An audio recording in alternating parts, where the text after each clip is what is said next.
Subscribe করুন Sony ৮, click করুন bell icon.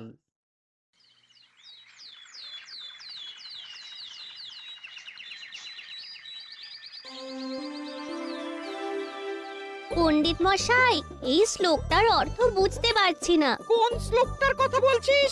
স্বদেশে পূজ্যতে রাজা, বিদ্যান সর্বত্র পূজ্যতে। শোন, সবাই মন দিয়ে শোন। বিদ্বান ব্যক্তির সম্মান সব জায়গায়, বিশ্বের যে কোনো স্থানে বিদ্বান ব্যক্তি পুজো পায়, কিন্তু রাজা শুধু স্বদেশেই সম্মান পায়। দেখতে এলাম পণ্ডিত। কিরকম লেখাপড়া চলছে? চলছে, মহারাজের পদোন্নতায় ভালোই চলছে। এখন কি পড়ানো হচ্ছে? শ্লোক আর শ্লোকের ব্যাখ্যা। এখানে ঢুকতে ঢুকতে শুনলাম তুমি বলছো বিশ্বের যে কোনো জায়গায় শুধু বিদ্বান ব্যক্তিরাই সম্মান পায়। মহারাজ শুধু স্বদেশেই সম্মান পায়। কি বাজে কথা! এ কথা শোনাও পাপ। আচ্ছা পণ্ডিত মশাই, আপনার কথা মতো ওই মহারাজের কোনো সম্মান নেই, এটা আপনি বলতে পারলেন? বলতে মুখে বাঁধলো না। মহারাজের অর্থ সাহায্যে তোমার পণ্ডিতি চলছে, আর সেই মহারাজকেই তুমি ছোট করছো পণ্ডিত। আপনার কোথাও ভুল হচ্ছে মন্ত্রী মশাই। পুঁথিতে যা লেখা আছে আমি সেটাই বলেছি, পুঁথির বাইরে আমি কিছুই বলিনি। পুঁথিতে যা লেখা আছে তা সব সময় বলতেই হবে, এই মাথার দিব্যি তোমাকে কে দিয়েছে পণ্ডিত? তুমি নতুন কিছু বলো। কি বলবো? বইতে যা লেখা আছে ঠিক তার উল্টো বলবে, কেমন? ভুল শেখাতে আমি পারবো না মন্ত্রী মশাই। ঠিক আছে, ঠিক আছে, তোমার সাথে রাজসভায় কথা হবে। হ্যাঁ, আমি এখন চলি। চল ঘটা ঘটা, চল।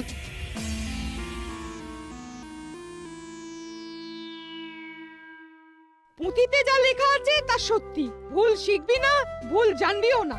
শুনে রাখ, বিদ্বান ব্যক্তির সাথে কখনো কারো তুলনা হয় না। যারা প্রকৃত বিদ্বান তাদের সম্মান সারা বিশ্ব করে।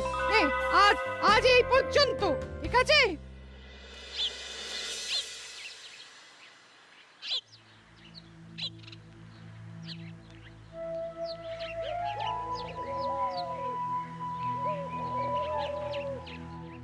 কি রে, তোরা এমন ভাবে মুখ ভার করে আছিস কেন? কি হয়েছে? হ্যাঁ, আজ পাঠশালায় মন্ত্রী মশাই এসেছিলেন, তখন পণ্ডিত মশাই আমাদের পড়াচ্ছিলেন। আচ্ছা দাদু, রাজা মশাইকে শুধু দেশেই চেনে, আর বিদ্বান ব্যক্তিকে সবাই চেনে? হ্যাঁ, বিদ্বান ব্যক্তির কদর সর্বত্র, তাতে মুখ ভার হবার কি হলো? মন্ত্রী মশাই পণ্ডিত মশাইকে বললেন যে বইতে যা লেখা আছে তার উল্টো পড়াতে।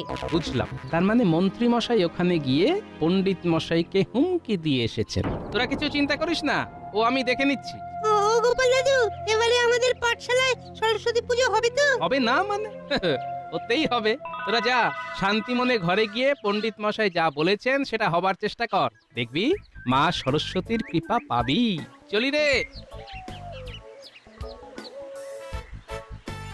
ব্যাস, আর চিন্তা নেই। গোপাল দাদু যখন বলে দিয়েছে তখন আমাদের পুজো হবেই।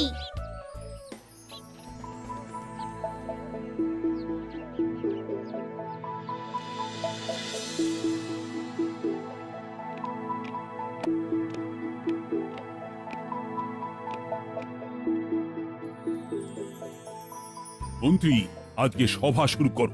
মন্ত্রী মশাই শুরু করার আগে আমার একটা নিবেদন আছে মহারাজ। কি নিবেদন? মহারাজ, ওই বসন্ত পঞ্চমী তো এসে গেল, পাঠশালাতে তো বিদ্যাদেবীর আরাধনাটা করতে হবে। হ্যাঁ, হবে তো। ও পণ্ডিত, কবে পুজো? পুজোর 10 দিন বাকি। কাজ শুরু করে দাও। আজই পুটোপাড়ায় গিয়ে একটা ভালো প্রতিমা পছন্দ করে অগ্রিম দিয়ে দাও, আর খাজাঞ্চিকে বলে যা লাগে নিয়ে নাও। এই বিষয়ে আমার কিছু বলার আছে মহারাজ। এই শুরু হলো মহারাজের কান ভাঙানি। উফ, সত্যি পারেন বটে, লাগানো ভাগানে একদম সর্বশ্রেষ্ঠ। আগের কথাটা আগে হোক মন্ত্রী মশাই, এত তাড়া কেন? না না না না না, আগে আমার কথা হবে, তারপর মহারাজ সিদ্ধান্ত নেবেন পণ্ডিতের পাঠশালায় সরস্বতী পুজোর জন্য মহারাজ অর্থ দেবেন কিনা। বলো মন্ত্রী, তোমার কথাটাই আগে শুনি। মহারাজ, এই পণ্ডিত তার ছাত্রদের কি শেখাচ্ছে জানেন? কি শেখাচ্ছে? আপনাকে অশ্রদ্ধা করতে, অসম্মান করতে। বলে কিনা রাজা শুধুমাত্র নিজের দেশেই সম্মান পায়, আর এই পণ্ডিত সারা বিশ্বে যেখানেই যাবে সেখানেই পুজো পাবে। ভাবুন। পণ্ডিত, তুমি বলছো এই কথা? পুঁটি একটা শ্লোকের অর্থ জানতে চেয়েছিল। স্বদেশে পূজ্যতে রাজা, বিদ্যান সর্বত্র পূজ্যতে, এর গুড়ো অর্থটাই আমি বলতে চেয়েছিলাম। দেখুন মহারাজ, দেখুন আপনার সামনে আবার বলছে স্বদেশে পূজ্যতে রাজা, এই কথাটার বাংলা করুন। ভালো করেছো মন্ত্রী আমাকে সাবধান করে দিয়ে। আমি তোমার প্রতি খুব প্রসন্ন হয়েছি। এবার কি করা যায় বলো তো মন্ত্রী, তোমার অভিমত জানাও। পাঠশালার অনুদান বন্ধ করে দিন মহারাজ। শিক্ষা খাতে আর একটা মোহরও আপনি ব্যয় করবেন না। পণ্ডিত, মন্ত্রীর কথা শুনলে তো? আজ থেকে তোমার পাঠশালার অনুদান বন্ধ হলো। এ আপনার কেমন বিচার হলো মহারাজ? একদম সঠিক কাজ হয়েছে গোপাল। যে পুঁথি মহারাজকে অসম্মান করে সেই পুঁথির পঠন পাঠনের কোনো প্রয়োজন নেই। মন্ত্রী, ঘেরা পিটিয়ে সমস্ত রাজ্যবাসীকে জানিয়ে দাও যে আজ এই মুহূর্ত থেকে রাজ অনুগ্রহে যেসব শিক্ষা প্রতিষ্ঠান আছে তাদের অনুদান বন্ধ। যথাজ্ঞা মহারাজ।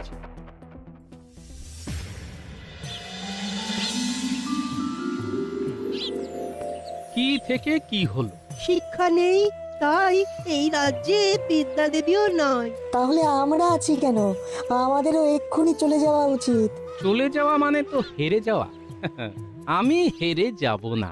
মন্ত্রীমশাইকে যোগ্য জবাবটা দিতে হবে বই কি। কাল থেকে আমার বাড়িতে পাঠশালা চলবে। হ্যাঁ, এটা ঠিক বলেছেন পণ্ডিত মশাই। বিদ্যা দেবীর আরাধনা চলবে।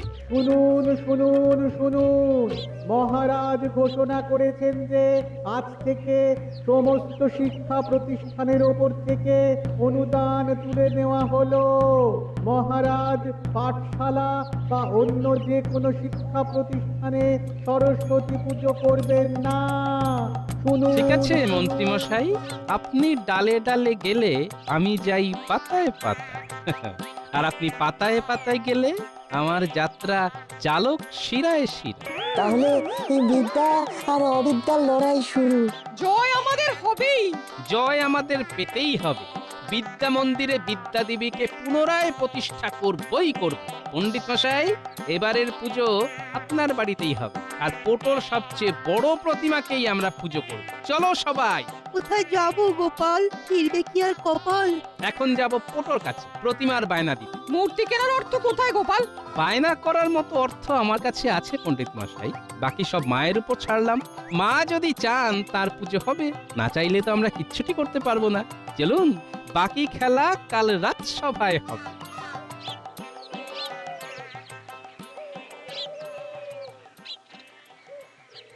শুনুন শুনুন শুনুন, মহারাজ ঘোষণা করেছেন যে আজ থেকে সমস্ত শিক্ষা প্রতিষ্ঠানের ওপর থেকে অনুদান তুলে নেওয়া হলো।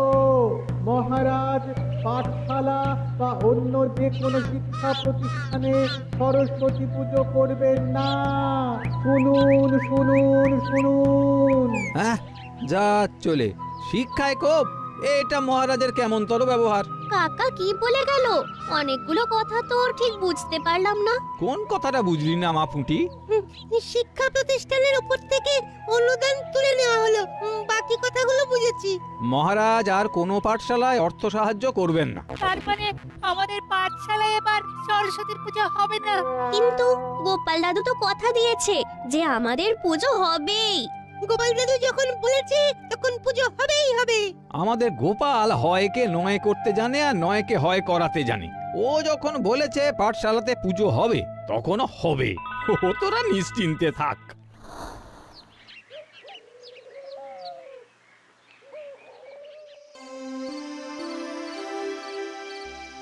মহারাজ, এটা কি করলেন মহারাজ? রাজ্যের শিশুরা শিক্ষা পাবে না? না, পাবে না। যে শিক্ষা মহারাজকে ঘৃণা করাতে শেখায় সেই শিক্ষার কোনো প্রয়োজন নেই। শিক্ষা আপনাকে ঘৃণা করতে শেখায়? এরকম অদ্ভুত কথা আপনার মাথায় কে ঢোকালো মহারাজ? পণ্ডিত আমার খেয়ে আমার পরে ছাত্রদের শেখাচ্ছে স্বদেশে পূজ্যতে রাজা, বিদ্যান সর্বত্র পূজ্যতে। কথাটা তো সত্যি। সত্যি? তুমি আমার অর্ধাঙ্গিনী হয়েও এই কথা বলছো? আজ আমার চোখ খুলে দিয়েছে আমার মন্ত্রী। মন্ত্রী আপনার চোখ খুলে দেয়নি মহারাজ। ওই মন্ত্রী আপনার খোলা চোখে খুব চতুরতার সাথে অন্ধ করে দিয়েছে। আপনি প্রকৃত সত্যটাকে দেখতেই পাচ্ছেন না। মা সরস্বতীর কৃপাতে আপনার অন্ধ চোখে দৃষ্টি ফিরে আসুক, এই কামনা করি। তুমি কিচ্ছু চিন্তা করো না গিন্নি। এই রাজ্য থেকে মা সরস্বতীকে চলে যেতে দেব না, কিছুতেই দেব না। তোমার হাতে কিছু ক্ষমতা আছে, বেশি কিছু করলে মহারাজ তোমাকে এই রাজ্য থেকে বার করে দেবেন। সে উনি বার করে দিতেই পারেন, কিন্তু তাতে উনি জিতবেন না গিন্নি। ভুলে যেও না গিন্নি, রানীমা আছেন আমার পক্ষে। আমাদের সরস্বতী পুজো হবে তো? হবে না মানে? হতেই হবে। দেখ না তোদের গোপাল দাদু কি করে।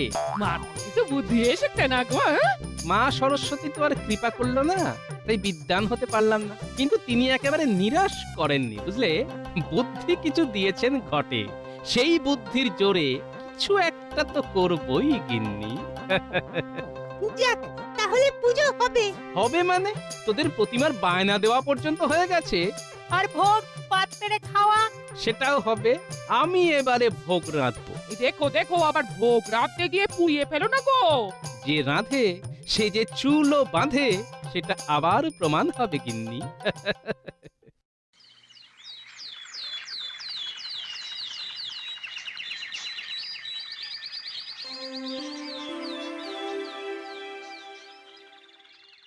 মহারাজ, কাল যে কথাটা নিয়ে এত আলোচনা হলো, সেই কথাটা নিয়ে একটা পরীক্ষা হয়ে যাক।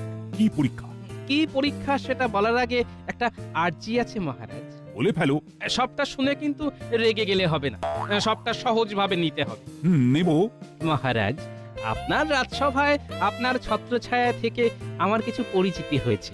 সবাই বলে নাকি আমার বুদ্ধি আছে মহারাজ। বুদ্ধি নয় গোপাল, ওগুলোকে কুবুদ্ধি বলে। তাই সই, কুবুদ্ধি। তা দেশের বাইরেও কিছু মানুষ আমাকে ওই কুবুদ্ধির জন্যই চেনে। উড়িয়ে পেঁচিয়ে কথা না বলে সোজা কথা এসো। মোদ্দা কথাটা বলো তো। হয়ে যাক মহারাজ একটা পরীক্ষা, দেখি আপনাকে কতজন চেনে আর আমাকে কতজন চেনে মহারাজ। তার মানে তুমি দাবি করছো তুমি বিদ্বান? গোপালও বিদ্বান আর আরশোলাও পাখি। হ্যাঁ মহারাজ, আমি দাবি করছি আমি বিদ্বান, পুঁথিগত আমার কোনোই জ্ঞান নেই। সেই জায়গায় আমি একেবারে নিরক্ষর মহারাজ, কিন্তু মানুষের দৈনন্দিন চলার পথে যে বুদ্ধির দরকার হয় সেটা আমার আছে। কথাই আছে না, বুদ্ধিতেই সিদ্ধি। বুদ্ধি আছে যার, বল আছে তার, এই কথাটা সবাই বলে বারংবার। বেশ, তোমার সাথে পরীক্ষাতে রাজি। আর হারলে কি হবে সেটা বলো। এই রাজ্য ছেড়ে চিরকালের মতো চলে যাব মহারাজ, আর কোনোদিন আসবো না। আর জিতলে মহারাজ তোমার খুশি মতো যা চাইবে তাই পাবে। ঠিক আছে মহারাজ, আমার চাওয়াটা বলে দিই, খুব ছোট্ট চাওয়া। পাঠশালার পুজোটা প্রতিবারের মতো ধুমধাম করে যেন হয়। ঠিক আছে, তাই হবে মহারাজ। তাহলে কাল থেকেই আমাদের পরীক্ষা শুরু হবে। আমরা প্রথমে যাব বর্ধমান রাজ্যে, তারপর খাম্বাজ। বর্ধমান রাজ্যে? বাহ বাহ বাহ বাহ! বর্ধমান রাজ্যে মহারাজকে সবাই চেনে। খাম্বাজ রাজ্যের লোকজনও আমায় ভালো চেনে। একজন রাজাকে চিনবে না, তা আবার হয় নাকি? এবার পরীক্ষার নিয়ম কানুনগুলো শুনুন। আমরা তিনজনে যাব। তিনজন কে কে? আমি, আপনি আর মহারাজ। তিনজনেই ছদ্মবেশে যাব, আর একটাই প্রশ্ন করব। কি প্রশ্ন? কৃষ্ণনগরের কি বিখ্যাত?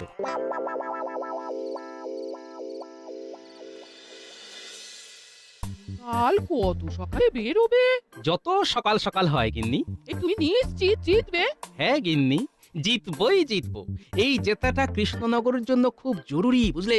মহারাজের একটা মিথ্যে অহংকারের জন্য বাচ্চা বাচ্চা ছেলেদের কাছে শিক্ষা পৌঁছবে না, এটা হতে পারে না গিন্নি। খুব অসম লড়াই করতে নেমেছে গোপাল, আমার কাছে হেরে ভূত হবে। এই প্রথমবার আমি আপনার পরাজয় চাইছি। এই রানী, আমি জিতলে তুমি নিশ্চয় খুশি হবে। অবশ্যই। কি আর করব, আপনাকে মিথ্যে বললাম। আপনি কাল কখন রওনা দেবেন মহারাজ? সূর্য ওঠার পর। এতদিনে গোপাল নিজের পায়ে কুড়ুল মারলো। করে গোপাল হেরে যাক, এটাই চাই। হারবে তো বটেই। গোপাল বিদেয় হলে কত নতুন নতুন ভাবনা আছে, সেগুলো সব পূর্ণ করতে হবে। চলো গিন্নি, আজ একটু তাড়াতাড়ি শুয়ে পড়ি, কাল খুব সকাল সকাল বেরোতে হবে না? ওহো, আজ খুব খুব আনন্দ করে ঘুমাবো, গোপালের চলে যাওয়ার আনন্দে।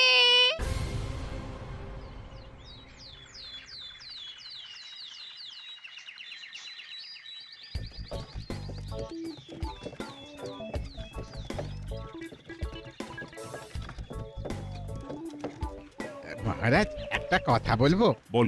আপনাদের তিনজনেরই ছদ্মবেশটা কিন্তু দারুণ হয়েছে, কাউকে চিনতে পারা যাচ্ছে না। না চিনতে পারাটাই তো দরকার। এখানেই নামিয়ে দাও। মহারাজ, এবার আমাদের নামতে হবে, আমাদের পরীক্ষাটা দিতে হবে। চলো মন্ত্রী, তুমি আমার পেছন পেছন এসো। মন ভরে তোমার পরাজয়টাকে উপভোগ করো গোপাল। ঠিক আছে।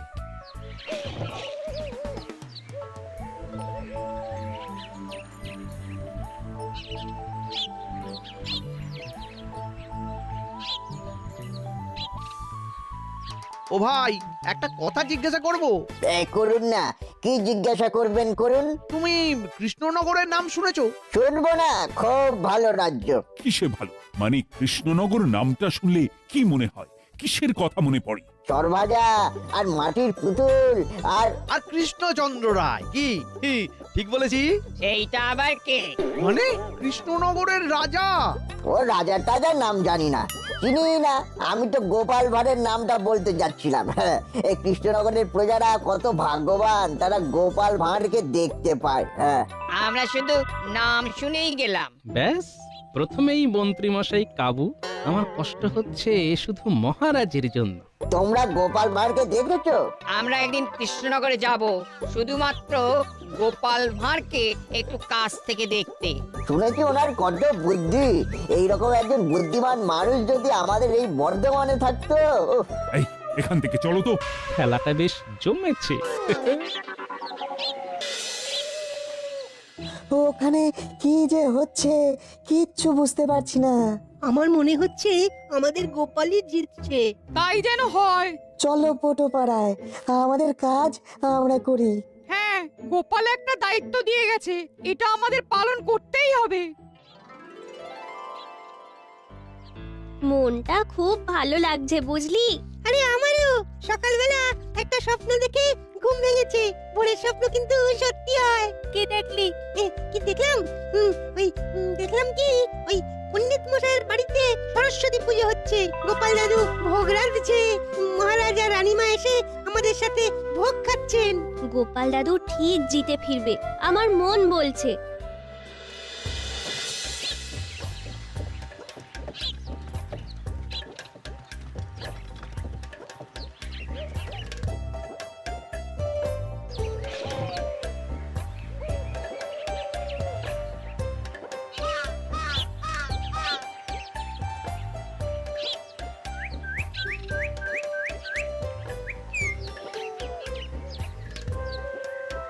এই যে ভায়া, যাচ্ছ কোথায়? আগে কাজে, আমার এখন অনেক কাজ।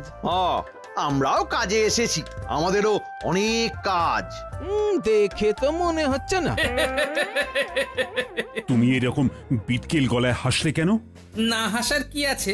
যারা এই রকম কাজের সময় অন্যের সময় নষ্ট করে তাদের দেখে হাসাই উচিত। ওরে বাবা রে, এই যে দেখি মারাত্মক ব্যস্ত মানুষ। এনাকে ধন্যবাদ দিয়ে ছেড়ে দাও। ছেড়ে দাও মানে? আমাকে ডেকে যখন দাঁড় করানো হয়েছে তখন এনার কি দরকার তা না জেনে তো ছাড়বো না। জমে গেছে জোকের মুখে একেবারে নুন। আমার আর কোনো প্রয়োজন নেই, তুমি যাও যাও যাও যাও, তোমার কাজে যাও। তোমরা তো ভারী অদ্ভুত, যখন কোনো কাজ নেই তখন আমাকে দাঁড় করালে কেন তার উত্তর দাও। ঠিক আছে, নাও প্রশ্ন করো। দুটো প্রশ্ন করব? আচ্ছা, আমাকে কি তোমার ছাত্র বলে মনে হলো? তোমাকে কিন্তু আমার মোটেও পণ্ডিত বলে মনে হচ্ছে না, কিরকম একটু কুচুটে কুচুটে লাগছে। কৃষ্ণনগরের নাম শুনলে তোমার কি মনে হয়? তা তোমরা কোত্থেকে আসছো বলো তো? আমরা কৃষ্ণনগর থেকে আসছি। তোমরা তো আচ্ছা বোকার হদ্দ, সেই কৃষ্ণনগর থেকে এই খাম্বাজে এসেছো এই কথাটা জিজ্ঞেস করতে? তোমাদের মতন বোকা লোকেদের মাঝে যে গোপাল ভাঁড়ের মতন বুদ্ধিমান মানুষ কিভাবে এলো কে জানে। বোকার হদ্দ। ছাড়ো।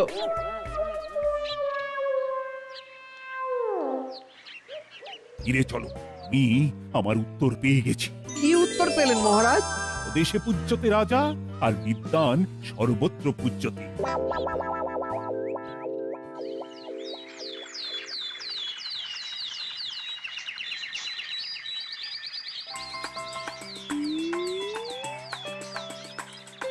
অবশেষে পুজো হলো গোপাল। সবই আপনার জন্য রানীমা। না গোপাল না, তুমি প্রমাণ করলে যশস্বী মানুষ, বুদ্ধিমান বিদ্বান ব্যক্তিরাই পুজো পায়। রানীমা, আমি নিরক্ষর, মা সরস্বতীর কৃপা আমি পাইনি। তাই আমি চাই রাজ্যের প্রতিটা বাচ্চা যেন শিক্ষিত হতে পারে।